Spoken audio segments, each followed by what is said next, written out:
আমি আজ আর কোনো কবি নই, কোনো কবিতার জন্ম দিতে চাই না।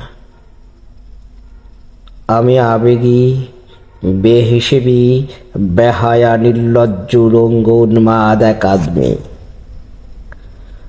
মানবতার জগৎ থেকে বহুদূরে আমার পদচারণ।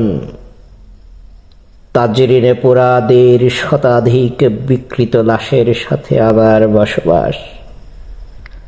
আমি পিলখানায় শহীদ সেনা অফিসারদের পাশে বসে হিসাব কষি।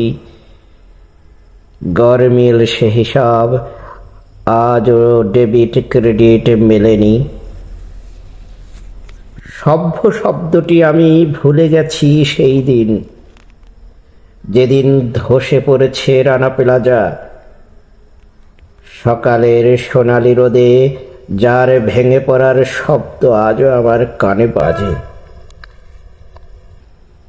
৩ সহস্রাধিক আদম সন্তানদের আর্তচিৎকার, ২ সহস্র লাশের পচা উৎকট গন্ধ এখনো আমার নাসানন্দ্রে। জগৎ বিখ্যাত প্যারিসের পারফিউমেও সে গন্ধ মুছে যায় না। ধ্বংসস্তূপের নিচে চাপা পড়ে দুমড়ে মুচড়ে গেছে আমার কবিত্বের অনুভূতি। এখন আমি আর কোনো কবি নই। এখন আমার অন্তরাত্মা কাঁদে না।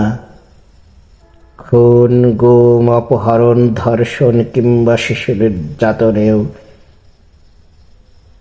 আমি অসভ্য জগতের এক অসভ্য অন্ধ আদমি। আমি আজ আর কোনো কবি নই।